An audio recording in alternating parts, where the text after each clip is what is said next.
I am Isaiah Coleman. I'm 70 years old, and I just buried my only son. But the dirt wasn't even settled on his casket when my daughter-in-law Brenda gave me 30 days to get out of my house, the house I built with my own hands. She thought I was just a broke, heartbroken old man. She thought she had won. I just smiled, packed a small fishing bag, and left. She never should have underestimated me.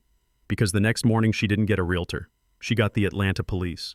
Before I tell you exactly how I unraveled her web of lies, please let me know in the comments where you are watching from. And please like and subscribe to this channel if you believe that justice must always be served no matter how long it takes. The cold November wind at Westview Cemetery cut right through my thin suit, but it was nothing compared to the ice in my heart. I stared at the polished wood of the casket as it was lowered into the red Georgia clay. Andre, my son, 42 years old, years gone. My hands wouldn't stop shaking. 42. How does a healthy 42-year-old man just die? A sudden heart attack, the report said. My mind just couldn't make it fit. Andre was a mechanic, a good one. He had strong hands that could fix anything. He'd changed the oil in my truck just 3 weeks ago, laughing as he lifted the engine block like it was nothing. He didn't have a weak heart. He had the strongest heart I knew. Around me, my community, the friends I'd known for 50 years here in Atlanta, they were crying with me. Deacon Price put a heavy hand on my shoulder. My neighbor, Ms. Alice, was sobbing into a handkerchief. We were a family sharing this impossible grief. And then there was Brenda, my daughter-in-law. She stood next to me, but she was a million miles away. She wore a designer black dress shoes with heels too high for a cemetery and sunglasses so big they covered half her face. She wasn't crying. I watched her out of the corner of my eye. While the preacher spoke about going home to glory, Brenda was checking her watch, a sleek, expensive-looking smartwatch. I saw her thumb swipe across the screen, then the quiet click as she locked it and put it back down. Impatient. The preacher said, "Amen." My friends began to move toward me to offer one last word of comfort. I wanted to stay. I needed a minute alone with my boy. But before I could even take a breath, Brenda's hand clamped onto my arm. Her nails, perfectly manicured and blood red, dug into my sleeve. "That's enough, Zay," she whispered.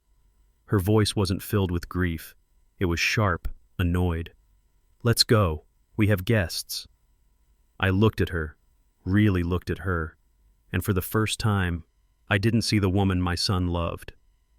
I saw a stranger. The reception back at my bungalow in Sweet Auburn was a blur.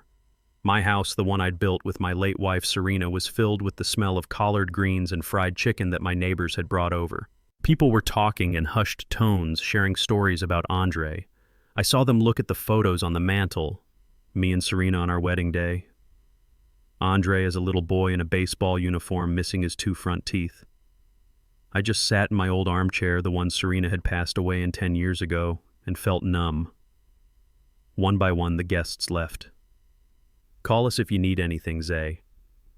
"We're praying for you, Brother Coleman." Finally, the house was quiet. The sun was setting, casting long shadows across the living room floor. I was exhausted. All I wanted to do was go to my room and be alone with my memories. Brenda walked in from the kitchen. She'd changed out of her black funeral dress. She was wearing jeans and a tight-fitting red sweater. She looked relieved, like a weight had been lifted. "Okay," she said, crossing her arms. "The show's over." I looked up the fog of my grief, making her words sound strange. "Show?" "The crying," she said, her voice flat, "the sad old man routine, and it's done. We need to talk." I tried to stand, my knees aching. "Brenda, I can't talk right now. I'm tired. I just buried my son." "I know," she said. "And I need you to listen. I need you to stop crying, pack your bags, and get out." The words hit me harder than any physical blow. The air left my lungs. Get out." "Yes, get out." I stood up straight, the shock cutting through my exhaustion. "Brenda, what are you talking about? This is my home. I built this house with Serena. I raised Andre in this house." Brenda actually laughed. It was a cold, sharp sound that didn't belong in this house of mourning. "No, Zay, not anymore." She walked over to the kitchen drawer. My kitchen drawer, the one where I keep the warranties and the spare keys, and pulled out a folder. She slapped it down on the coffee table in front of me. Andre signed this 6 weeks ago, she said, tapping the top page. It's a quitclaim deed. He signed the house over to me. I fumbled for my reading glasses, my hands shaking so badly I could barely put them on. I picked up the papers. It was legal jargon, but I saw the lines. Grantor Andre Coleman, grantee Brenda Coleman. And at the bottom, a signature. Andre's signature. But it looked wrong. It was shaky. The A was too round. I don't understand, I whispered. Why would he do this? He would never... He was in debt, Brenda said, casually inspecting her fingernails. Deep debt. We needed collateral for a loan. The house was the only thing he had of value that I could use. A lie. That was a lie. I knew it as surely as I knew my own name. I had given Andre the seed money to start his mechanic shop 10 years ago. He paid me back with interest in 5. That shop was successful. Andre didn't owe anyone a dime. He was meticulous with his money, just like his mother. He wasn't in debt, I said, my voice quiet. Oh, please, she scoffed. You don't know anything about his life. You're just the old man he visited on Sundays out of pity. He was in trouble, I helped him, and he gave me the house. He wouldn't do this, I insisted, the paper trembling in my hand. Not without talking to me. Well, he did, Brenda snapped, her patience gone. And now he's dead, which makes me the sole owner. And I am selling this dump. I need the money. So you have 30 days. 30 days? 30 days, she repeated, leaning in, her voice dropping to a vicious hiss. And if you're not out by then, I will call the Atlanta police and have you thrown out for trespassing. Do you understand me, old man? I just stared at her.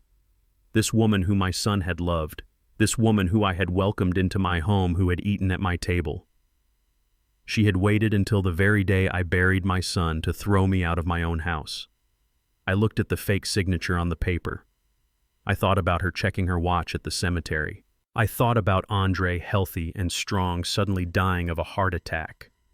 I thought about the lie she just told me about the debt. And in that instant, something inside me changed.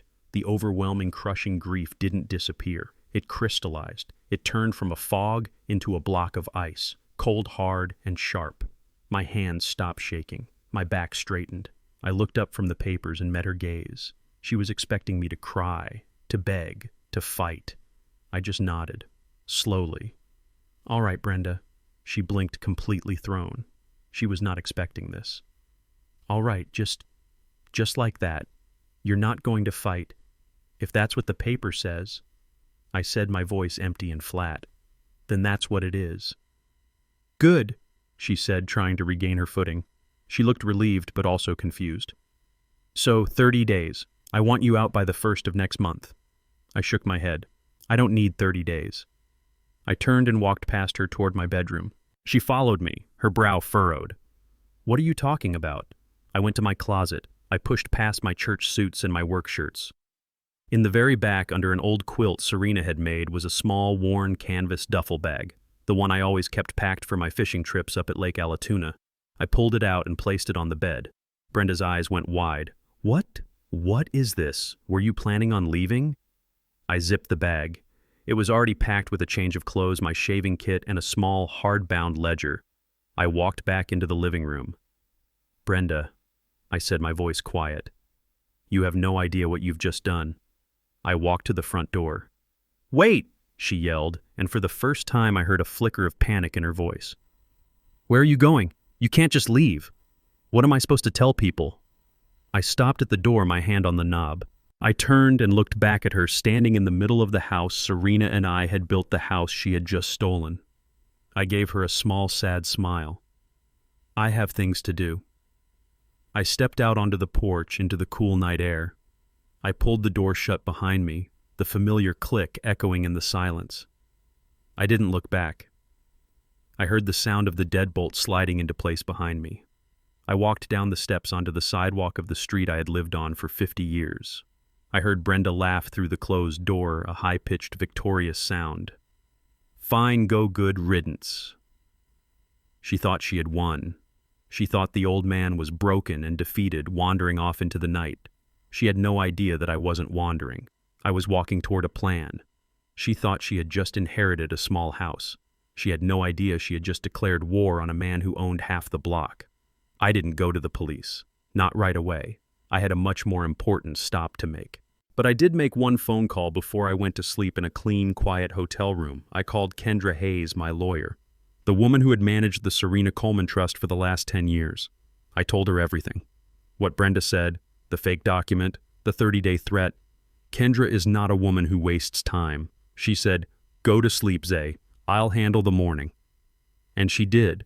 Brenda probably slept better than she had in months there in my bed, in the bed I had shared with Serena. She must have woken up feeling like a queen. She probably thought I was sleeping on a park bench or in some downtown shelter, a broken old man with nowhere to go.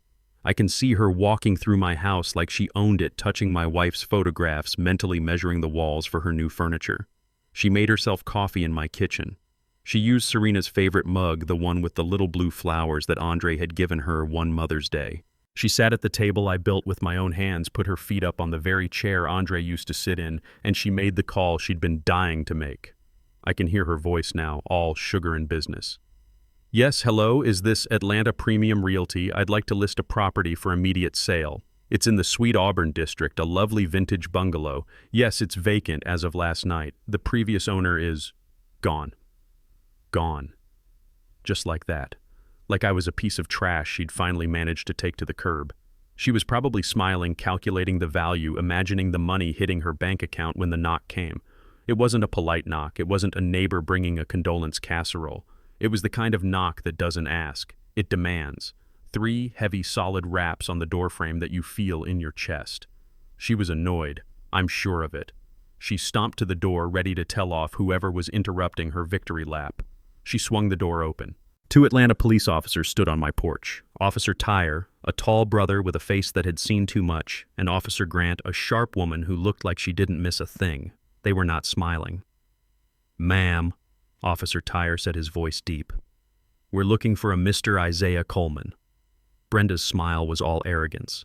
She leaned against the doorframe, the perfect picture of the new homeowner. "He's not here. He left last night. I'm the new owner of this property. Can I help you with something, officers?" Officer Grant looked past Brenda, her eyes scanning my living room, then looked back at Brenda. "New owner, that's interesting." Brenda's smile tightened.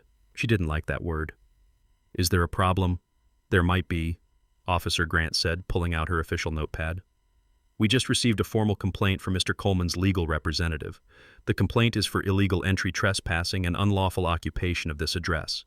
Kendra told me later that the blood drained from Brenda's face. All that smug confidence just evaporated. Illegal entry. What are you talking about? This is my house. My late husband left it to me. I live here. She was starting to sound hysterical. I bet my neighbor, Ms. Alice, was already peeking through her blinds. Good. Officer Tyre held up a hand, calm and steady.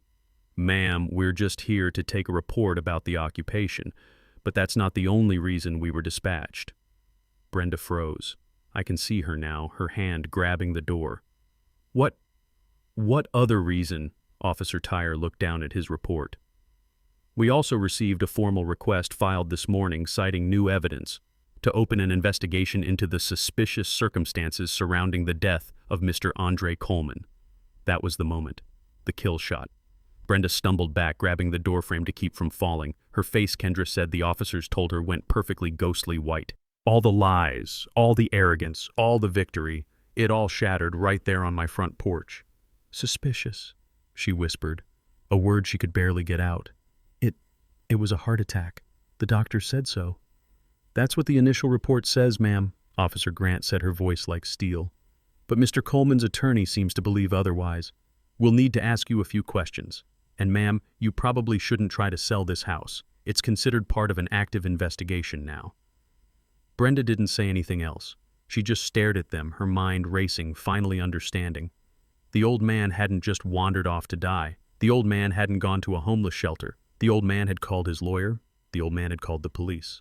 The old man was fighting back. I wasn't at the police station. I wasn't sitting on a cold bench under fluorescent lights filling out forms.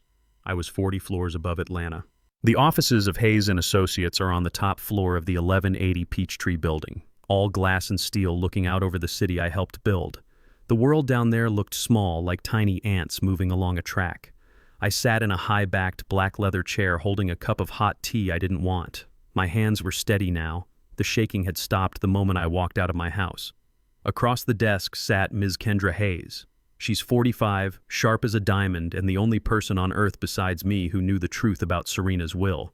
She was wearing a dark gray suit that probably cost more than my truck.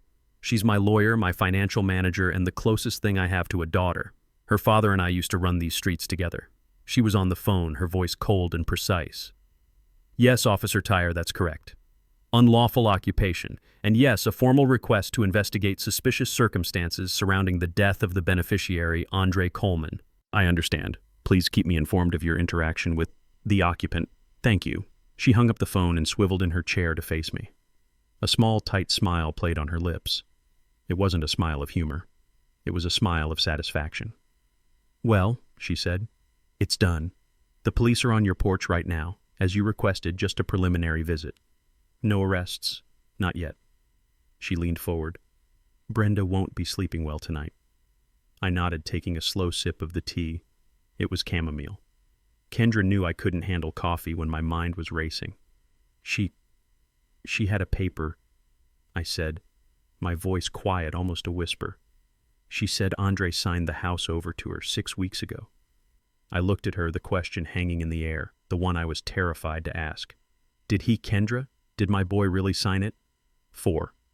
Kendra didn't answer right away. She turned to her large computer monitor. She typed in a password and the screen lit up. I've been busy since you called me from the hotel last night, Zay, she said. She clicked a file.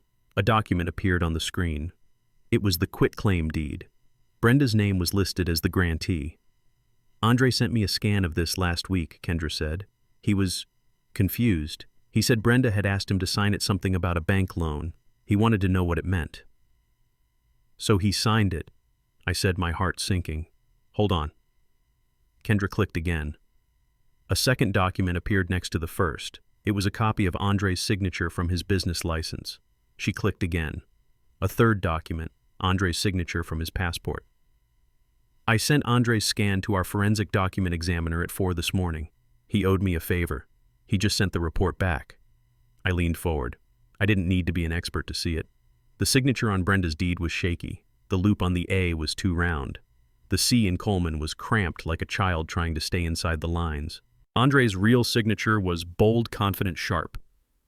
It's a fake Zay, Kendra said softly. A forgery. And according to our examiner, it's a terrible one. Amateur. He said it looks like it was traced, but by someone with a shaky hand and a guilty conscience. A wave of something washed over me. It wasn't relief. It was a deeper, colder kind of pain. My son hadn't betrayed me, but his wife had tried to. So she forged his name. I said the words, tasting like ash. She tried to steal the house. Yes, Kendra said. She did. She closed the file. But that's not even the most important part, Zay. I looked at her confused. What's more important than fraud? Kendra leaned back, lacing her fingers together on the polished mahogany desk. Do you remember the promise you made to Serena Zay right before she passed in that hospital room? How could I forget Serena frail but her eyes still bright, grabbing my hand? Zay, she'd whispered, we built this from nothing, from dust and dreams. Don't let some girl with a pretty smile and an empty heart tear it all down. Protect our boy. Protect our work. I remember every word, I whispered. She was always right, wasn't she? Kendra smiled. She saw Brenda coming a mile away, which is why it doesn't matter if that signature was real. It doesn't matter if Andre signed that paper 1,000 times over. I frowned. Kendra, I don't follow. She reached into a drawer and pulled out a large, heavy, leather-bound document. She slid it across the desk. The gold-embossed letters on the cover read, The Serena Coleman Trust. We set this up the day after Serena's funeral, Zay. Remember, you were in a fog, but you signed the papers. We transferred every single asset, every deed, every stock portfolio, every brick of every building we ever bought. She tapped the cover. Including the bungalow on Sweet Auburn. The air in the room suddenly felt thin. I looked at Kendra and the pieces started to fall into place. The house. You, Isaiah Coleman, legally own nothing but the clothes on your back and the personal checking account I manage for you. You haven't owned that house in 10 years. The Serena Coleman Trust owns that house, and I am the executor. A slow, cold understanding settled over me. So even if Andre had signed it, it would be a worthless piece of paper. Kendra finished, a grim satisfaction in her voice. You cannot give away what you do not own. Andre knew about the trust, Zay. He sat in this very office with us when we explained it. He knew he was a beneficiary, not the owner. He knew everything was protected. So Brenda just tried to steal something that Andre couldn't even give her. She's not just cruel, Zay, she's ignorant. She was so focused on the one little 3-bedroom house she could see she never bothered to ask about the empire it was built on. I sat back, the weight of the revelation settling on me. The legal victory was absolute. Brenda was a fool. She had nothing. But the relief didn't come. Instead, a new, much darker question began to form in my mind. I looked out the window. The little ant cars were still moving. The city was still going to work. But my world had stopped. The gears were turning. The grief was clearing, and the sharp mind of the man who built that empire, the man Serena had married, was finally taking over. But Kendra, I said slowly, turning back to face her, that doesn't make any sense. What part? Andre, my son. He knew the paper was worthless. He knew about the trust. He was my heir. He was going to inherit everything. I leaned forward, my eyes locking onto hers. So why would he forge a document that he knew was useless? Why go through the trouble? Why fake a signature for a house he couldn't sign away? Why would he even show me that scan last week unless... Kendra's professional mask faded. She knew exactly where my mind was going. She leaned forward, her voice dropping to a serious low tone. That, Zay, she said, is the $20 million question. The number hung in the air between us. The true value of the Serena Coleman Trust. That's the question I've been asking myself all morning. Why would he do something so illogical? Why would he be confused about a document he knew was fraudulent? She paused, letting the silence stretch, letting me connect the last terrible dot. My blood ran cold. Unless he didn't forge it. Exactly, Kendra said. Unless Brenda forged it thinking Andre owned the house and was planning to confront him with it. Unless he sent me that scan because he was scared. Unless he knew something was wrong. She stood up and walked to the window, standing beside me, shoulder to shoulder, looking down on the city. It's all connected, Zay. The fake signature, the invented debt, the desperate attempt to secure the one asset she could see. She turned to face me, her eyes filled with a cold fire I had only seen in Serena. It's all connected to the sudden, convenient, and very timely heart attack of a healthy 42-year-old man. She didn't just want the house, Zay, Kendra said, her voice like ice. She wanted it all, and Andre, your son. Andre was just in her way. The conference room in Kendra's office was designed to intimidate. 40 floors up, one wall was pure glass looking down on the ant-like rush of Peachtree Street. The table was a single massive slab of dark wood polished so heavily you could see your reflection in it. Brenda and her new lawyer sat on one side. I knew his type. His name was Ron Soloway, and his suit was just a little too shiny. He had the overconfident look of a man who thinks he's the smartest guy in the room, especially when he thinks he's about to steamroll a grieving old man. Brenda sat next to him, back in her role as the sorrowful widow. She wore a simple black dress and kept a tissue in her hand. She wouldn't look at me. I sat opposite them, silent. Kendra Hayes sat at the head of the table, her files arranged in 3 perfect thin stacks. She was all calm, professional control. Ron Soloway cleared his throat, a loud, self-important sound. Let's make this simple, he said, sliding a copy of the quitclaim deed across the table. It slid to a stop right in front of me. My client, Mrs. Brenda Coleman, is the legal and rightful owner of the property at 412 Sweet Auburn Avenue. Here is the deed signed by her late husband, Mr. Andre Coleman, 6 weeks prior to his tragic passing. He leaned back, lacing his fingers over his cheap suit. Frankly, we are appalled. We understand you're grieving Mr. Coleman, but you are leveraging that grief to harass a widow. It is despicable. Brenda let out a small, perfectly timed sob into her tissue.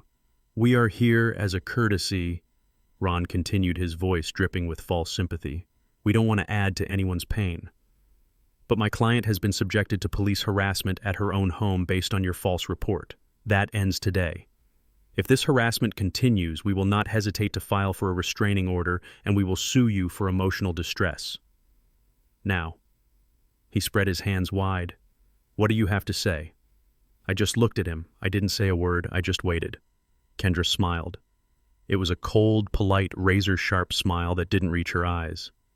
"Thank you for that performance, Mr. Soloway," she said, her voice smooth as glass. "I appreciate the theater. Now let's talk about facts." And she slid a single-page document across the table. "This, she said, is an affidavit from Mr. Marcus Alvarez. He's a board-certified forensic document examiner, and he has already been retained as our expert witness." Ron's smug look faltered. He picked up the paper. "Expert witnesses are a dime a dozen. We can get our own." "Oh, I insist you do," Kendra said, her smile widening. "But please have your expert check the ink density. Have him look at the hesitation marks on the upstroke of the A in Andre. Have him note the pressure patterns which indicate a slow, deliberate tracing, not a fluid, natural signature." Brenda snapped, her voice high-pitched. "Andre was sick. His hand was shaky." Kendra raised a single, perfectly sculpted eyebrow. Was he sick 6 weeks ago, Mrs. Coleman? Because his co-workers at the mechanic shop all gave statements that he was lifting engine blocks just fine the day before he died. They said he was in perfect health." She leaned forward. "No, the signature on this deed is a forgery, and according to Mr. Alvarez, it's a very, very bad one." Ron Soloway scoffed, but I could see a bead of sweat on his temple. "That's a bold accusation. You can't prove that. It's his word against ours." "That's the funny part," Kendra said, her voice bright. "We don't have to." She let that sit in the air for a second. Ron looked completely lost. "What? I said we don't have to prove it's a forgery. I'll save you the trouble of hiring your own expert, Mr. Soloway, because even if that signature was 100% genuine, even if Andre himself flew down from heaven, sat at this table and signed it in front of all of us with a golden pen, it wouldn't be worth the paper it's printed on." Ron was now completely pale.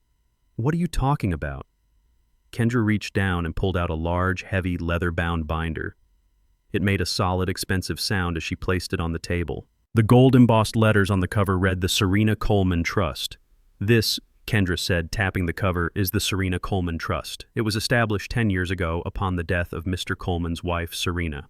She looked directly at Ron. "Mr. Isaiah Coleman, my client, does not personally own that bungalow. He hasn't owned it for a decade. The Serena Coleman Trust owns that property, and as the executor of that trust, I can tell you unequivocally, it is not for sale." Ron's jaw dropped. He frantically shuffled through his own flimsy papers. That's not possible. We ran a title search. The property is listed under Isaiah and Serena Coleman." "A common mistake for a sloppy lawyer," Kendra said, all the kindness gone from her voice. "You ran a simple $50 online search. You didn't check the transfer of assets into the trust filed in Fulton County Docket 15C884. It's all public record. If you had bothered to do your due diligence, you would have known your client's deed is worthless." Ron looked at Brenda, his face a mask of panic. He just realized his client had lied to him, had involved him in a fraud, and had just been publicly humiliated. He stammered, A trust fund? What trust fund?" He looked at me, desperate. "He's just a carpenter. That's what my client said. Just a retired carpenter." Brenda couldn't hold it in. All the acting, all the fake grief, all the smug confidence. It all shattered. She stood up so fast her chair screeched on the hardwood floor and almost toppled over. "He's right," she shrieked, her voice echoing in the high-ceilinged room. The mask was gone. This was the real Brenda. "A trust fund, you're lying." She pointed a shaking, red-nailed finger at me. I hadn't said a single word. I just watched her. "He's just an old man. A retired Thomok. He lives in that dump. He wears old clothes. He doesn't have a trust fund."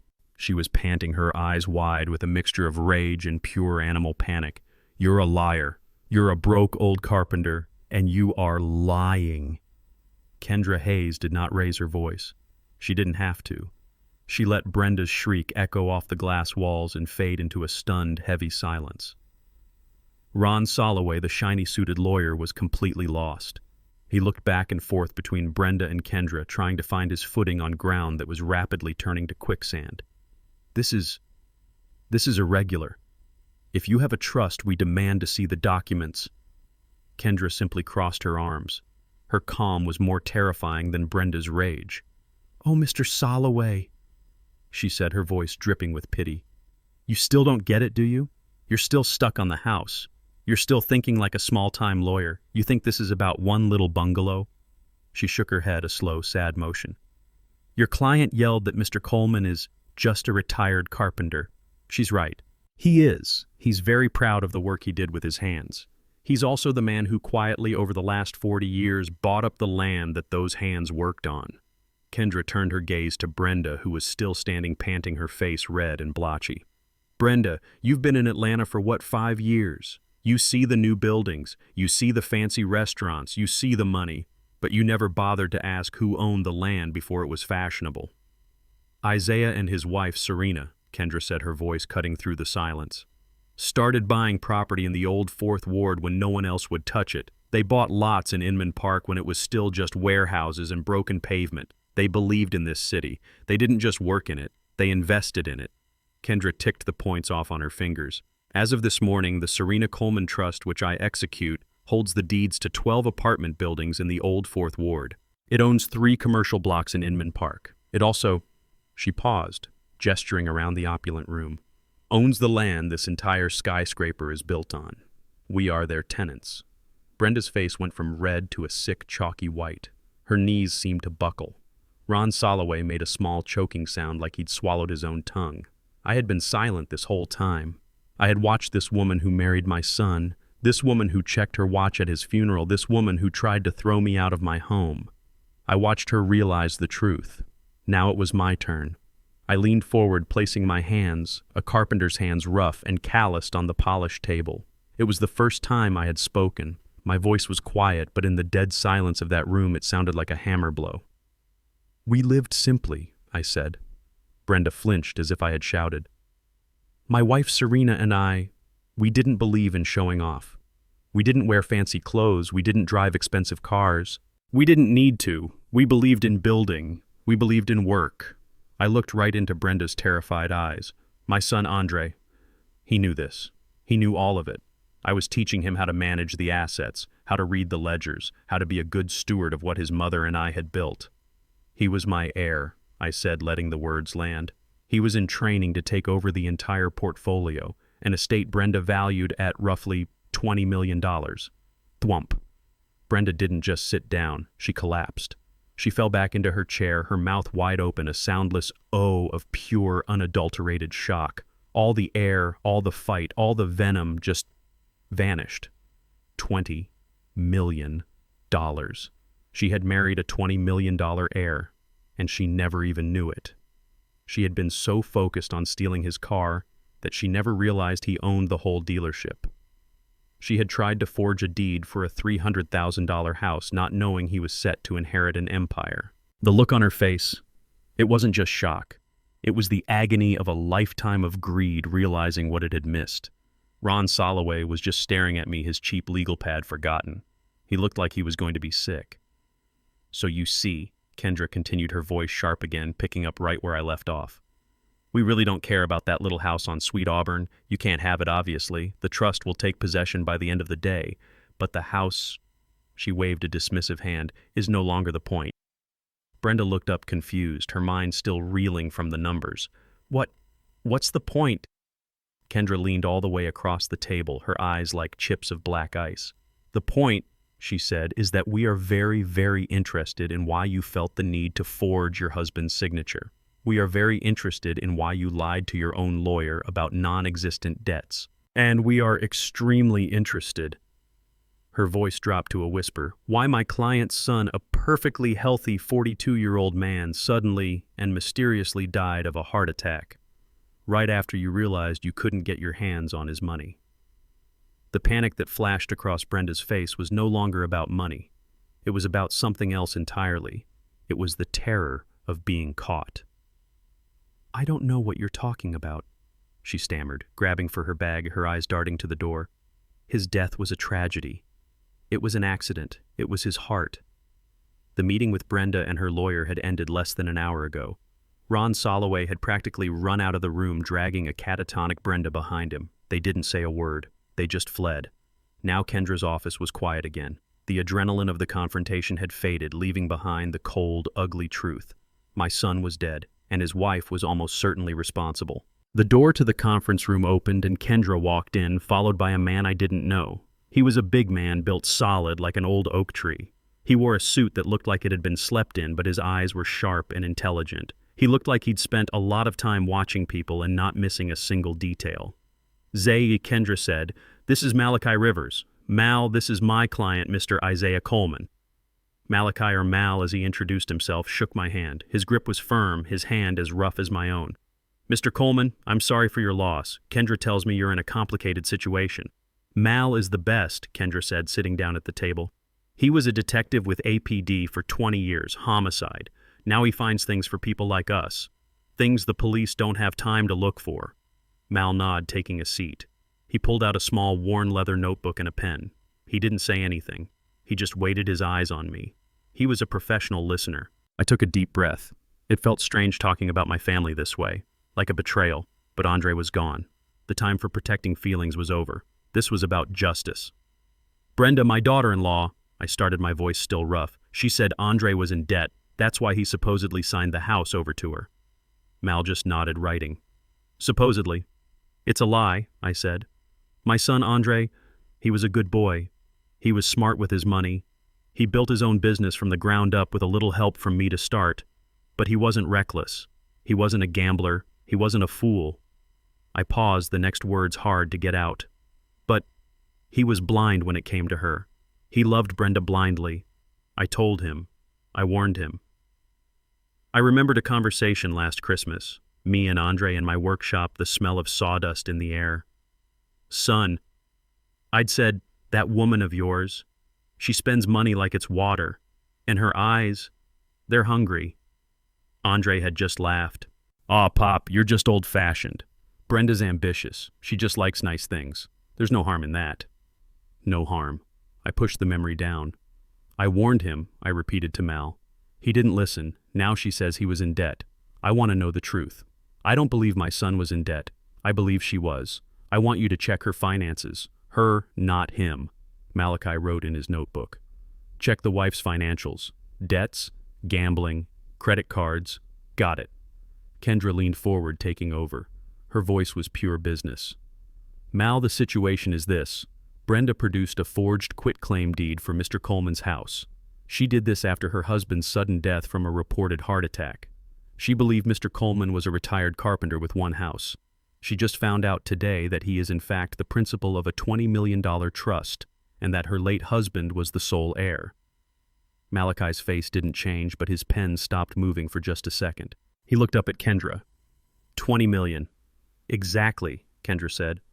"And she didn't know about it, which means she was desperate enough to commit fraud and possibly murder for a $300,000 house."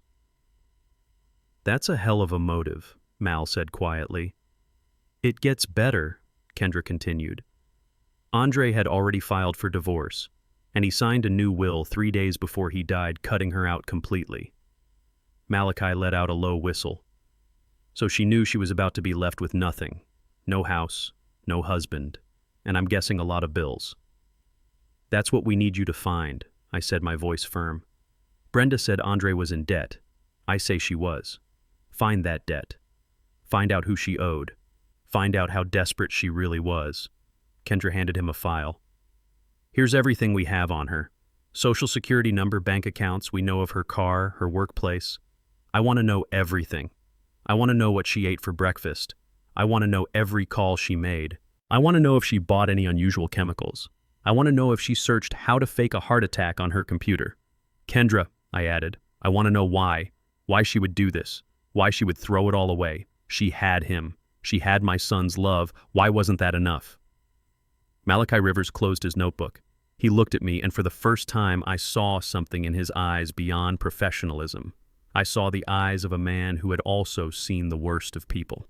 Mr. Coleman, he said, his voice deep and steady. In my experience, for people like her, it's never enough. Love doesn't pay the bills. Not when the bills are from a bookie. He stood up, tucking the file under his arm. I'll start with her financials. The gambling debts, the credit cards. Then I'll trace her movements for the last 2 weeks. Where she went, who she met. I'll pull the security footage from that gas station you mentioned, Kendra. I'll find her creditors. He looked at me. You're right, Mr. Coleman. Your son wasn't in debt. She was. And when you're that deep in the hole, you don't need a reason. You just need an opportunity. Kendra spoke. Find everything, Mal. I want enough evidence to bury her. This isn't just about a house anymore. I understand, Mal said. This is about murder. I'll be in touch within 48 hours. He nodded at me once, a sign of respect, and then he was gone. Kendra and I sat in the silence he left behind. The first step was done. The first stone was thrown. Now all we could do was wait for the ripples. He's good, I said. He's the best, Kendra replied. He'll find it. I looked out the window again. The city was still shining. It looked so peaceful from up here. But I knew that down there in the streets, I used to know a predator was walking free. A woman who had smiled at my son, and then I was sure had stopped his heart. She called me old man, I said quietly, mostly to myself. What? Kendra asked. Brenda. At the house after the funeral, she called me old man. She thought I was just a broke, sad old man. She thought I was weak. She thought I didn't know anything. She thought I was stupid. I turned away from the window and looked at my lawyer. A cold, hard anger was settling in my bones, giving me strength. She's about to find out how wrong she was. Kendra's office was quiet. 48 hours had passed since our meeting with Brenda. 48 hours of me pacing the floor of my hotel room, waiting. Kendra had been working, making calls, her voice a low, steady hum in the background of my grief. I had just sat in that quiet hotel, staring at the Atlanta skyline, thinking about Andre. Thinking about 42 years. Malachi Rivers was punctual. At exactly 9 o'clock, he knocked once and entered Kendra's office carrying a thin briefcase and that same worn leather notebook. He looked tired, but his eyes were sharp. He nodded at me, and Kendra sat down and opened his file. He didn't waste time on pleasantries. Mr. Coleman, Ms. Hayes, he began, his voice a low rumble. You asked me to find out if Brenda Coleman was in debt. And was she? I asked, my voice rough. Malachi looked at me. Mr. Coleman, your daughter-in-law wasn't just in debt. She was drowning in it. You said she was acting like a grieving widow. That's the role she's playing, Kendra said, her hands steepled on the desk. Well, Malachi said, her grief took her on a road trip. The day after the funeral, the day after she drove her car a car, Andre paid for 5 hours north. He slid a glossy photograph across the polished table. It wasn't a file photo. It was grainy, taken from a distance. Brenda. She was standing at a blackjack table, a stack of chips in front of her. She wasn't crying. She looked desperate, her eyes glued to the cards. Where is this? I asked, my stomach turning. The main floor of the Horseshoe Casino in Cherokee, North Carolina, Malachi said. Taken 12 hours ago, she was there all night. And she wasn't just gambling, she was losing, badly. He slid a second photo over. This one was outside under the harsh yellow lights of the casino entrance. Brenda was backed against a column, looking terrified. Standing in front of her was a large, imposing man in a cheap suit. He was smiling, but it wasn't a nice smile. Who is that? Kendra asked, leaning in.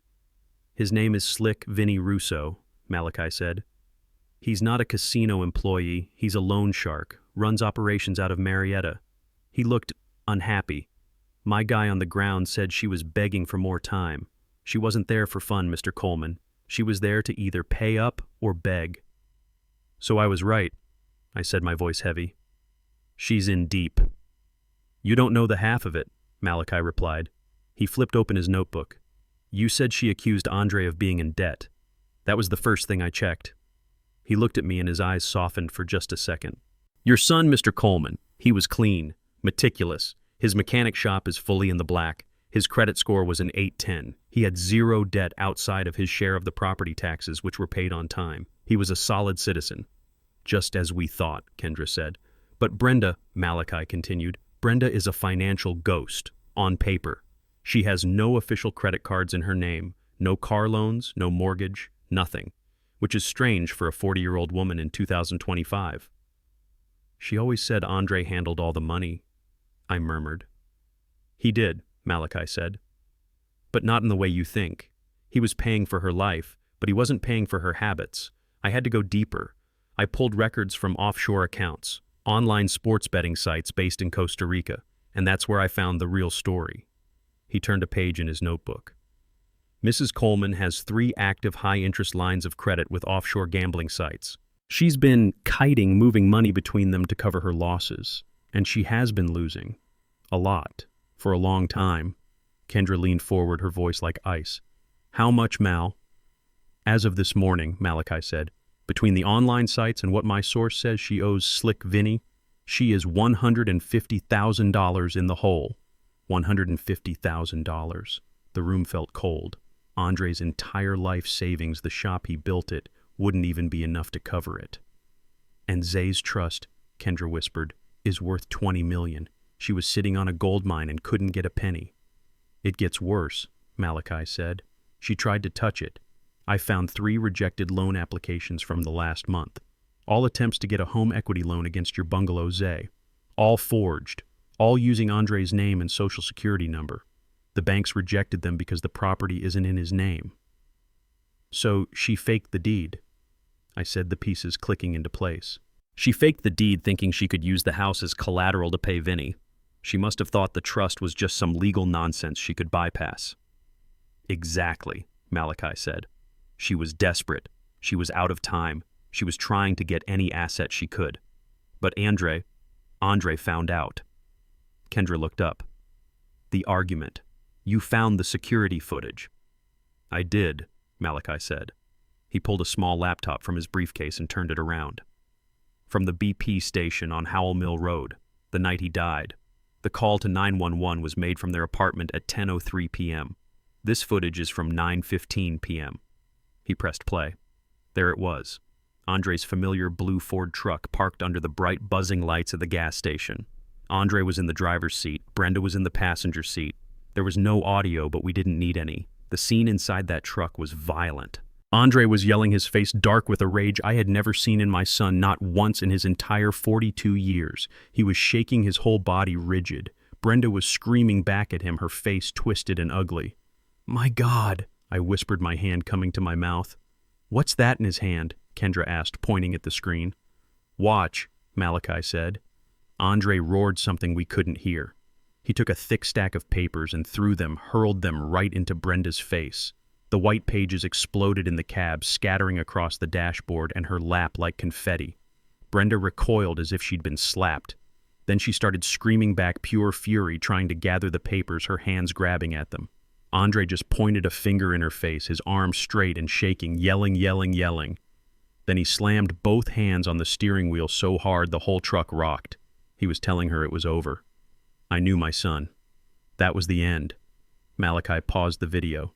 He drove off 2 minutes later. Less than an hour after that, Brenda called 911 to report her husband was unconscious and not breathing from a heart attack. I stared at the frozen image of my son's angry, betrayed face. The papers. What were those papers, Mal?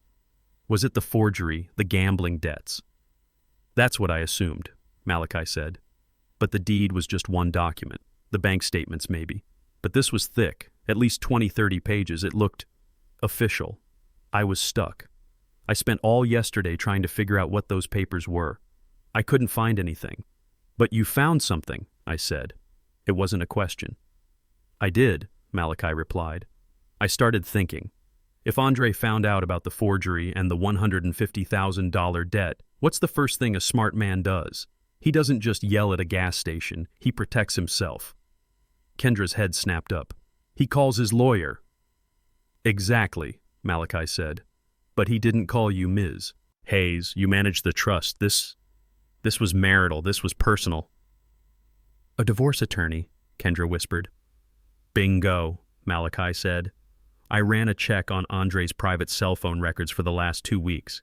He made 3 calls to a number I didn't recognize. A private law office in Buckhead. A high-priced family law specialist named Maria Flores. Very discreet. Very expensive. A divorce lawyer, I said the word, feeling strange on my tongue. Andre, he was finally leaving her. A terrible aching sadness mixed with a sharp relief. He was getting out. It looks that way, Mr. Coleman, Malachi said. I went to that office this morning. I showed Ms. Flores my credentials, explained the circumstances. She was hesitant, citing attorney-client privilege. But when I mentioned the words suspicious death and $20 million trust, she became much more cooperative. Malachi reached into his briefcase and pulled out one last file. It was a thin, legal-sized envelope. He slid it across the table. "What is this?" Kendra asked, her hand resting on it. "Those," Malachi said, "are the papers Andre threw in her face." My hand trembled. Kendra opened the flap and pulled out the contents. "My God, Zay," she whispered. She laid them on the table. The first one was a petition for divorce, filed 2 days before he died. The second one was a new will. The lawyer said Andre was incredibly proud of it. Malachi said, his voice quiet. He signed it, had it witnessed and notarized just 3 days before he died. He was protecting his assets. He was protecting you, Mr. Coleman. I reached out and touched the paper. It was Andre's new will. It was simple. It was 1 page. It revoked all previous wills, and it stated in clear, bold type that 100% of his personal estate, his business, his truck, his savings, everything outside of the Serena Coleman Trust was to be left to his father. Isaiah Coleman. Brenda's name was nowhere on it. I looked at Kendra and she looked at me. The final terrible piece of the puzzle clicked into place. Brenda didn't just know she was in debt. She knew she was being cut off. She knew she was being divorced. She knew she was being disinherited. She wasn't just losing a house. She was losing everything. And on that night at that gas station, Andre had handed her the proof. He had handed her, I realized with a sickening lurch, her own motive for murder. Malachi sat across from me in Kendra's glass-walled conference room. The file in his hand was thin, but it felt as heavy as a tombstone. $150,000. Malachi said, his voice a low rumble that seemed to shake the polished table. That's my conservative estimate. It's probably more. I just nodded. The number didn't shock me. It just fit like the last piece of a puzzle I never wanted to solve. Slick Vinny Russo doesn't like to be kept waiting, Malachi continued. He'd given her until the end of the month. That was 5 days from the day Andre died. She was out of time and out of options. Kendra, who had been standing by the window looking down at the city, turned around. Her face was grim. "Which brings us to these," she said, walking back to the table. She was holding a manila envelope. It was not from her files. It was from the outside. Maria Flores, the divorce attorney Malachi found, gave these to me this morning. She said Andre was agitated when he came to her. He was angry, but he was also terrified. He told her he thought Brenda was capable of anything. My hands clenched on the table. He was right, Kendra said softly. Ms. Flores said that after Andre signed the documents, he asked her to hold the originals. He said he was going to give Brenda copies. He wanted to do it in person. He said she needs to see that it's real. She needs to know it's over. Kadindra looked at me. These, she said, tapping the envelope, are the originals. These are the papers Andre threw in his wife's face less than an hour before she called 911. My breath caught in my throat. I watched as Kendra's slim, steady hands opened the flap and slid 2 documents out. She pushed the first one toward me. I didn't need my reading glasses to see the large, bold letters at the top. Petition for dissolution of marriage. I traced the names with my finger. Andre Coleman, petitioner. Brenda Coleman, respondent. I saw the date it was filed with the Fulton County Court, 2 days before he died. He did it. I whispered, a terrible, aching sadness washing over me. He was finally leaving her. He was getting out. He was Zay, Kendra said. He was getting out. He was protecting himself, and he was protecting you. She pushed the second document toward me. This one was different. It wasn't a court filing. It was simpler. I read the title. Last Will and Testament of Andre Coleman. I looked at the date. 3 days before he died. Signed, witnessed, and notarized in Maria Flores' office. My eyes scanned the text. It was short, to the point, just like my son. I, Isaiah Coleman, hereby revoke any and all former wills and testaments. I read the next paragraph. I give, devise, and bequeath 100% of my personal estate, including my business, Andre's Auto Repair, all bank accounts held in my name, my vehicle, and all personal effects, to my father, Isaiah Coleman. I read the paragraph again and again, looking for the name that wasn't there. Brenda's name was gone. She was completely, totally, and legally disinherited. The room was silent. The only sound was the distant hum of the city 40 floors below. I looked at the divorce papers. I looked at the new will. I thought about Malachi's words. $150,000. I thought about the forged deed. And I thought about that grainy video at the gas station. My son, his face dark with rage, throwing those very papers at the woman who was screaming at him. He wasn't just yelling at her, he was showing her. He was showing her the end of her entire world. I looked up at Kendra, the cold, hard certainty finally settling in my heart, sharp and heavy as a shard of steel. She knew, I said. My voice was no longer trembling. It was dead. That night, I said, in that truck she knew. She wasn't just losing a house she couldn't get. She was losing everything. I stood up the chair, scraping back, and walked to the glass wall. I looked down at the city, at all those moving cars, all those people living their lives not knowing what was happening up here. The divorce meant she got nothing from him in life. The will meant she got nothing from him in death. The debt meant her creditors were about to break her legs. She had nothing, I whispered. He had just handed her proof that she had absolutely nothing left to lose. I turned around and faced them. The grief was still there, a hot coal in my chest, but now it was surrounded by a cold, righteous anger. Kendra Hayes stood up, her face a mask of cold fury. "That's right, Zay," she said, her voice shaking with controlled rage. "This is no longer about a forged signature. This isn't about fraud. This isn't about a house." She walked over and put her hand on my shoulder. "This," she said, "is motive. This is premeditation. This is murder." Brenda was in my living room, my wife's living room, when the courier arrived. She was probably counting the minutes until she could sell Serena's antique furniture. She signed for the large legal envelope with an annoyed flourish, probably thinking it was just more paperwork from her own incompetent lawyer. She ripped it open with one of her long red nails. She pulled out the documents. I wish I could have seen her face in that moment. She read the first page. It was a formal notice from Kendra Hayes' law firm informing her that a civil investigation was underway regarding the fraudulent deed. She probably scoffed at that. Old news. Then she read the second page. It was a copy of the report from the forensic document examiner. It detailed in cold scientific language exactly how the signature was a forgery. It mentioned hesitation marks, unnatural pressure, and clear evidence of tracing. Her heart probably started to beat a little faster then. Then she read the third page. It was a sworn affidavit from Maria Flores, Andre's divorce attorney. It stated that Andre had retained her services to begin divorce proceedings. Brenda's breath probably caught in her throat. Then she read the fourth and final page. A certified copy of Andre's new will. The will that left her with nothing. Absolutely nothing. The papers must have slipped from her fingers. She wasn't just losing the house. She had already lost everything before Andre even died. The whole thing, her entire plan, had been for nothing. She was trapped. She was a self-confessed fraud. I can see her pacing the floor, panicking. The walls of my house closing in on her. She probably thought about the police, about the questions they asked. Suspicious circumstances. She probably thought about her debts. $150,000. Slick Vinny Russo. The end of the month was coming. She wasn't just going to be broke. She wasn't just going to be homeless. She was going to jail. And then she would have thought about Andre, about his death, about that heart attack. She would have realized that Zay and Kendra weren't just investigating the house. They were investigating her. They were looking for a murderer.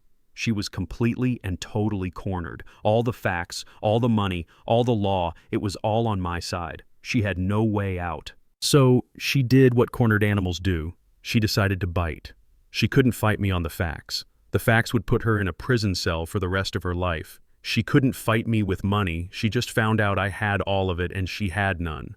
So she decided to fight me with the one weapon she had left, The one weapon she knew how to use. She would fight me in the court of public opinion. She would change the story. This wouldn't be about a grieving father seeking justice for his murdered son. Oh no, she was much smarter than that. She picked up her phone. Her hands were probably shaking, but not from fear anymore, from rage. She scrolled through her contacts past the loan sharks and the bookies until she found a name. Donnie Price, Channel 5 News. A local reporter she'd met at a party, once a man she knew was always looking for a juicy, sensational story. She took a deep breath. She closed her eyes, and when she opened them, she was no longer the panicked fraud. She was the grieving widow. She summoned the tears. She pressed the call button. Donnie, she whispered, her voice cracking perfectly. Donnie Price, it's Brenda. Brenda Coleman, Andre's wife. She paused, letting out a perfectly timed sob. Yes, thank you. It's just been a nightmare. Thank you for your card. Another pause. Donnie, I'm so scared. I didn't know who else to call. Something terrible is happening. It's my father-in-law, Isaiah Coleman. Yes, the one who owns all that property. He's trying to take everything from me, Donnie. I'm a widow. My husband has only been in the ground for 2 days, and he's trying to throw me out on the street. He's saying I forged papers. He's saying I'm a criminal. She was crying for real now, I'm sure, tears of pure manipulative genius. I don't know what to do. I'm just a grieving white woman, Donnie, and he's this rich, powerful black millionaire, and he's trying to destroy me. He's using all his money, all his lawyers, and I have no one. Please, can you just tell my story? She listened, then nodded, wiping away her fake tears. Yes, I can be ready in an hour. Thank you, Donnie. You're saving my life. She hung up the phone. The tears stopped instantly. Her face, I imagined, set into a mask of cold, hard calculation. She couldn't win in a court of law, so she was going to put me on trial on the 6 o'clock news. Let's see how Atlanta likes that story, old man, she probably whispered to the empty, silent house. Let's see them turn against the poor, grieving widow. I was in my hotel room when Kendra called me. She didn't say hello. She just said, "Turn on Channel 5, now." I fumbled for the remote, my hands shaking. The hotel television flickered on. The 6 o'clock news. There was my house, my porch. The porch Serena and I had spent thousands of nights on, watching the world go by. And there was Brenda. She looked small, fragile. She was wearing a simple white blouse, no makeup. Her hair was pulled back. She looked like a victim. She was dabbing her eyes with a crumpled tissue as she spoke to the reporter Donnie Price. His face was a mask of professional concern. I just don't know where else to turn, Brenda whispered, her voice cracking perfectly. My husband Andre, he's only been gone for a few days. She broke down a sob, catching in her throat. The camera zoomed in on a single tear rolling down her cheek. The reporter put a hand on her shoulder. Mrs. Coleman, you made some very serious claims. Can you tell us what is happening? Brenda took a shaky breath. It's my father-in-law, Isaiah Coleman. She said my name like it was a curse. He's trying to throw me out of my home. The reporter looked shocked. He's evicting you just days after you buried his son. Yes, she cried, the tears coming faster. He's a very wealthy man, a real estate millionaire. He owns half of Atlanta, and I'm just a widow with nothing. And he wants to take the one thing my husband Andre left me, this house. I couldn't breathe. I was just staring at the screen. She was brilliant. She was a monster, but she was brilliant. He never liked me, she continued, looking right into the camera, into the eyes of every person in Atlanta watching. He never thought I was good enough for Andre. He never accepted our marriage. She paused, as if gathering the courage to say the next part. Maybe it's because I'm not from his world. I'm just a simple white woman from Marietta. I don't have his power. I don't have his money. There it was. She did it. She actually did it. And now that Andre is gone, she sobbed, there's no one left to protect me. He's punishing me for loving his son. What am I supposed to do? What can a lonely, grieving white widow do against a powerful, wealthy man like that? He has teams of lawyers. I have nothing. Just my husband's memory. And he's trying to steal that too. The reporter Donnie Price looked directly into the camera, his face filled with outrage. "A shocking accusation. Mrs. Coleman, are you saying you're being forced out onto the street?" "He gave me 30 days, she whispered as if the words were too painful to say. 30 days. Right after the funeral. He told me to get out. He wants me gone. Please, somebody help me." The screen cut back to the news anchor in the studio, her face a mask of disbelief and sympathy. "A truly heartbreaking story. We've reached out to Mr. Isaiah Coleman's representatives for a comment but have not yet heard back." Kendra's phone buzzed in my hand. I had thrown mine against the wall. Her office line, her cell phone, my hotel phone. They were all ringing. A storm had just broken over my head. Kendra clicked off the television with the remote. The silence in her office was deafening. She looked at her buzzing cell phone on the desk. The screen was lit up. It was a local news blog. The headline read, "Grieving Widow versus Atlanta Millionaire." She looked at another one. "Sweet Auburn land baron tries to evict white daughter-in-law." "She did it," I said. My voice was dangerously quiet. "She's standing on my porch in front of my house, a house Serena and I built with our bare hands. And she's telling the world I'm the monster." I stood up and walked to the window, looking down at the city. My city. After what she did, after killing him, she dares to use her skin color against mine as a weapon. I turned from the window, my hands clenched so tight my knuckles were white.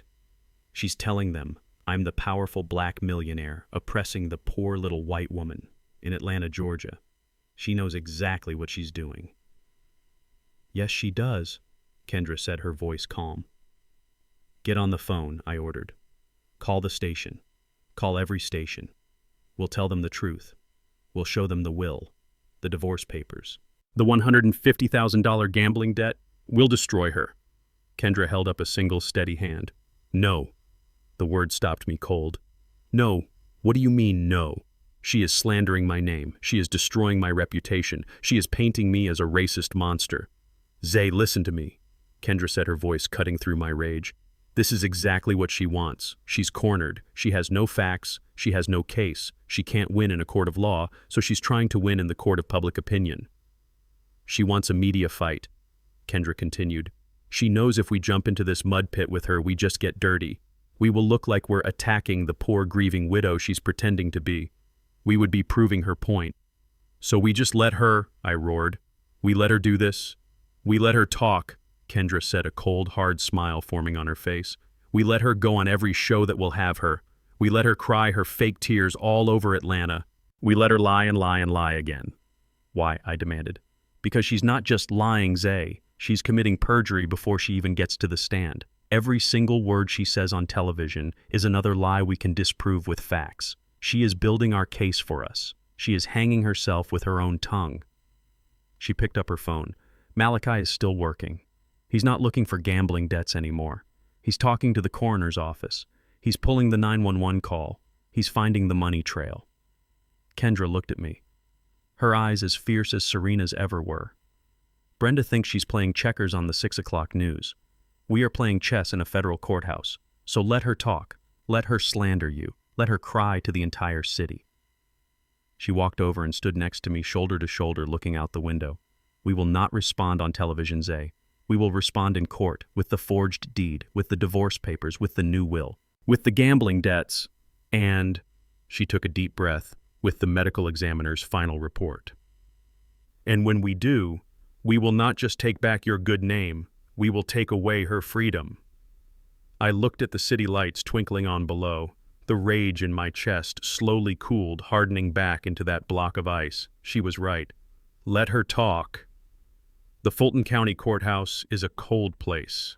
It's not like on television. The marble floors are worn and the air smells like stale coffee and floor polish. I sat on a hard wooden bench next to Kendra wearing my Sunday suit, the one I buried Serena in, the one I buried Andre in. Across the room sat Brenda. She was back in her widow's costume, a simple black dress, a delicate veil covering her face. She held a tissue. She was performing. Her lawyer, Ron Soloway, was strutting in front of the judge's bench like he owned the place. He was performing too. The courtroom was half full. That reporter, Donnie Price, was in the front row, his pen ready. Brenda had made sure of that. Your Honor, Ron Soloway said, his voice booming in the quiet room.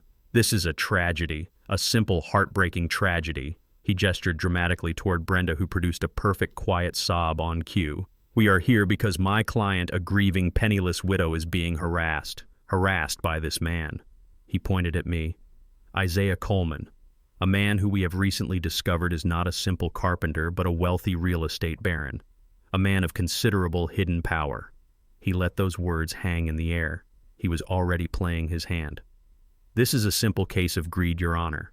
Mr. Coleman is leveraging the death of his own son to persecute his daughter-in-law. And I must say, the racial undertones are disturbing. A powerful, wealthy black man using his teams of lawyers to intimidate and evict a grieving, vulnerable white woman from her home.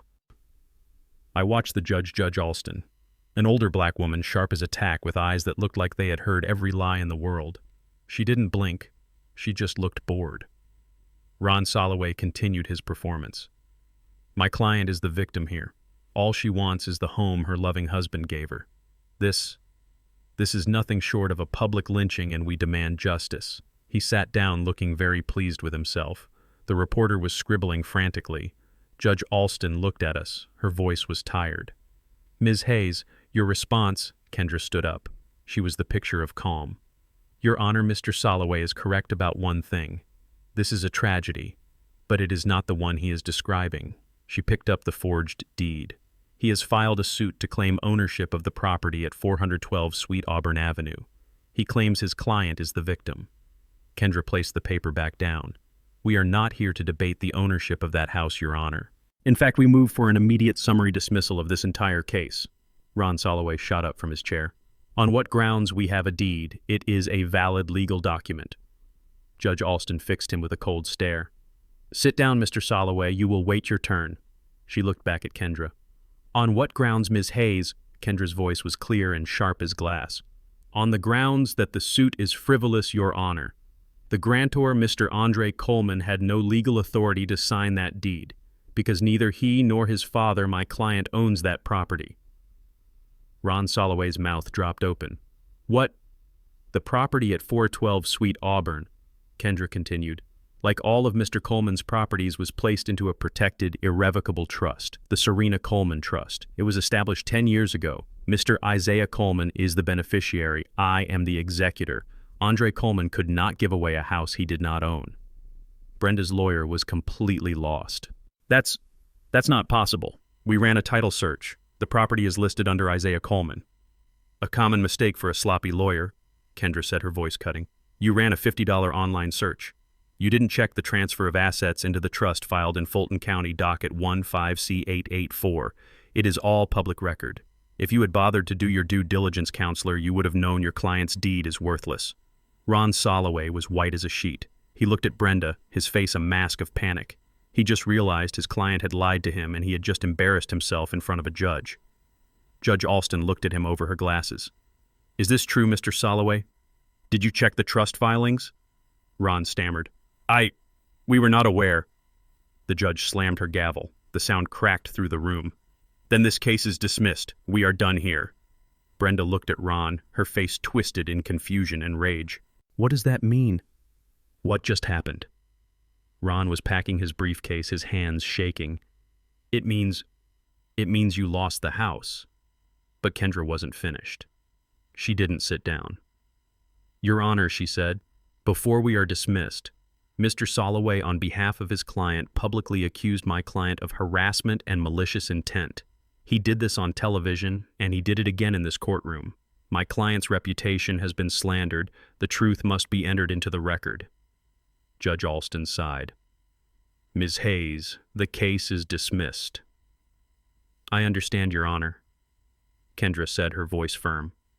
But the reason for this fraudulent deed is now part of an active criminal investigation. The press is here. The public is here. The truth must be heard. The judge looked at the reporter, then at me, then back at Kendra. You have 2 minutes, Ms. Hayes. Make them count. Kendra smiled. Thank you, Your Honor. She turned slightly, facing not just the judge, but the whole room. Mr. Soloway claims his client is a penniless widow. He is half right. She is penniless. but not because my client is greedy. Kendra held up a new file. She is penniless because she has a $150,000 gambling debt owed to Mr. Vinny Russo of Marietta. Brenda gasped. Ron Soloway objected, but the judge just waved him into silence. She was desperate, Kendra continued, which is why she forged the deed. She knew she couldn't ask her husband for the money. Why? Because Mr. Isaiah Coleman had just served her with these. Kendra held up the second document. A petition for divorce. He was leaving her.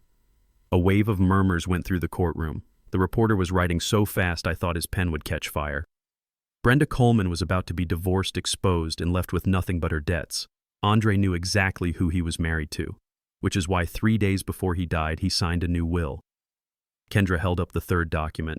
A will that explicitly disinherits his wife Brenda and leaves 100% of his personal estate to his father, Isaiah Coleman. The room was in total shock. Brenda finally found her voice. It wasn't a whisper. It was a raw animal scream. "Liar, you are a liar. He loved me. He would never—" Judge Alston slammed her gavel again and again. "Order, order in this court. Mrs. Coleman, control yourself, or I will have you removed." Kendra waited. She waited until Brenda's screams turned into hysterical sobs. Then her voice dropped, becoming deadly quiet, but it carried to every corner of the room. "She's right about one thing, Your Honor. Andre isn't here to tell us. She made sure of that." "Objection," Ron yelled on his feet. "Slander. My client is the victim." "It is not slander," Kendra said, "when it is a fact, Your Honor, because of this clear financial motive. The divorce, the disinheritance, the debt. We petitioned the state for a full autopsy. We had Andre Coleman's body exhumed last week." Brenda froze. Her sobs stopped. She looked up, her face a mask of pure terror. Kendra held up the last, thickest file. "I have here the final report from the Fulton County Medical Examiner. Andre Coleman did not die of a heart attack. His heart was perfectly healthy." I watched Brenda. Her eyes were wide. She wasn't breathing. "He died," Kendra announced, "of massive systemic internal bleeding, caused by lethal doses of warfarin, rat poison, administered in his coffee over a period of several weeks. A slow, agonizing, painful death." Kendra Hayes, my protector, my wife's legacy, turned from the judge. She looked directly at Brenda. Her voice rang out clear and final. "You didn't just lose the house, Brenda. You murdered him." Brenda collapsed. It wasn't a faint. It was a complete breakdown. A wail came out of her, a sound of pure damned guilt. Ron Soloway just sat there, his career and his life flashing before his eyes. And then I saw them, the same two officers who had stood on my porch, Officer Tyre and Officer Grant. They had been standing quietly at the back of the courtroom the entire time. They began to walk forward. They walked past the gasping reporter. They walked past the shocked crowd. They walked right up to the defense table where Brenda was sobbing hysterically, screaming, "No, no, no, he's lying. They're lying." Officer Tyre put his heavy hand on her shoulder. "Brenda Coleman, you are under arrest for the first-degree murder of Andre Coleman." The reporter's camera flashed a blinding white light. Brenda screamed as they pulled her to her feet, twisted her arms behind her back, and snapped the handcuffs on. "It was him!" she shrieked, pointing a shaking finger at me. "It was the old man. He set me up. He framed me. He killed his own son." But no one was listening. They dragged her out of the courtroom, her screams echoing down the marble hallway. I just sat there next to Kendra. I watched her go. I did not feel joy. I didn't feel relief. I just felt quiet. I looked at the empty chair where my son's murderer had just been, and for the first time since Andre's funeral, I felt the ice in my chest finally begin to melt. Justice Serena, I thought. I kept my promise. Justice for our boy. It was 3 months before I could walk back into my house on Sweet Auburn Avenue. 3 months of legal depositions, of signing papers, of listening to the ugly details of Brenda's appeals being denied. The media circus had finally died down. The cameras were gone. The house was quiet. Too quiet. I had asked Kendra to meet me there. The police had removed the tape weeks ago, but I hadn't been able to bring myself to cross the threshold. Today I finally did. It smelled musty, like a place that had been locked up with its grief for too long, but it was clean. Kendra had hired a service to come in and put everything back in order. She was sitting at the kitchen table, the one I built, sipping a cup of tea. She looked tired, but she smiled when I walked in. "It's good to see you home, Zay," she said softly. I nodded, my throat tight. I walked over to the mantel. The pictures were still there. Me and Serena on our wedding day. Andre, 7 years old, holding up a crooked birdhouse he'd made in my workshop, that big gap-toothed smile on his face. "She'll never get out, you know," Kendra said to my back. The state's case was airtight. First-degree murder with special circumstances of financial gain. They won't ever grant her parole. She's going to die in prison. I touched the frame of Andre's photo. A life for a life. Seems like a bad trade all around. I turned and sat down across from her. The kitchen was just as I'd left it, except for a large roll of paper spread out on the table. Blueprints. Kendra looked at them, then at me. "So, what are you going to do now, Zay? With all of this?" "All of this," I repeated, looking around the small, simple room. This little bungalow was what Brenda had killed for, this little piece of wood and plaster. I looked back at the picture of my son. "The craziest part," I said, my voice rough, "the part I still can't get out of my head, is that she did all of it. The lies, the forgery, the poison. She did it all for this." I tapped the table. "This 3-bedroom house, maybe $300,000 on a good day." I looked at Kendra.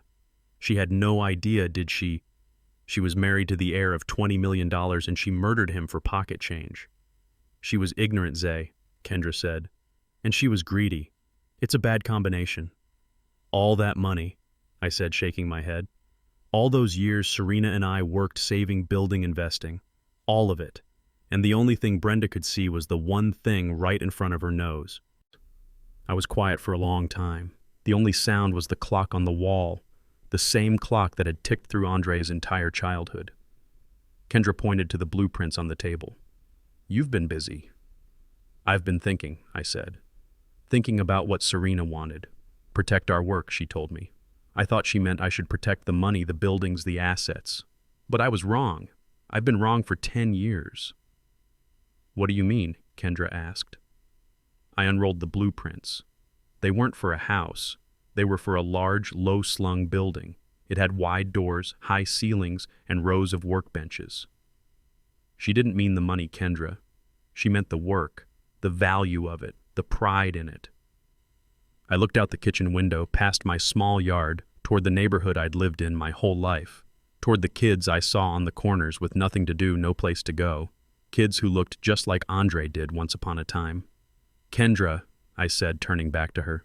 My voice was steady now. "I want you to start the process. Begin liquidating the non-essential assets. Sell the commercial block in Inman Park and the apartments over on Edgewood. We have enough." Kendra raised an eyebrow. "Enough for what, Zay? You planning on moving to the Bahamas?" I smiled. The first real, genuine smile I'd felt in months. It felt strange on my face. "No, I'm staying right here. It's time to finally use the Serena Coleman Trust for what it was meant for." I tapped the blueprints. "I'm going to build a community center, right here in this neighborhood. A place for these kids. But not just a place to play basketball. I'm going to build a workshop, a state-of-the-art carpentry and mechanics shop. Free for any kid in Atlanta who wants to learn how to build something with their hands instead of just taking what isn't theirs." Kendra looked at the plans, then back at me, and I saw her professional mask melt away. I saw the kid who used to run around these streets with my son. She was smiling. "We'll teach them how to read a plan," I said, my voice growing stronger, a new purpose settling into my bones. "How to measure twice and cut once. How to respect the tools. How to feel that pride when you've made something real." "What are you going to call it?" she asked. I looked back at the mantel. At my boy, with his gap-toothed smile holding that crooked birdhouse. "We're going to call it Andre's Workshop." I looked back at Kendra. "Serena and I spent 40 years building our assets. It's time to stop building assets, Kendra. It's time to start building a future." If there is one thing I have learned from this nightmare, it is this: never underestimate the person who is quiet. The world is full of people like Brenda, who measure your worth by the shine on your shoes or the car you drive. They are loud, arrogant, and blind. But true strength, true wealth is built in silence. It is built on character, patience, and loyalty. Greed always overplays its hand and destroys itself. The truth, however, just waits patiently in the shadows, ready for its moment to be told. Thank you for listening to my story. Now I have to ask you, what would you have done if you were in my shoes? Would you have seen the warning signs in Brenda? Have you ever felt underestimated by someone who only saw the surface and missed who you truly were? Let me know your own story and where you are watching from in the comments below. Your stories give me strength. Please don't forget to like this video and subscribe to our channel so I can continue to share my journey with you.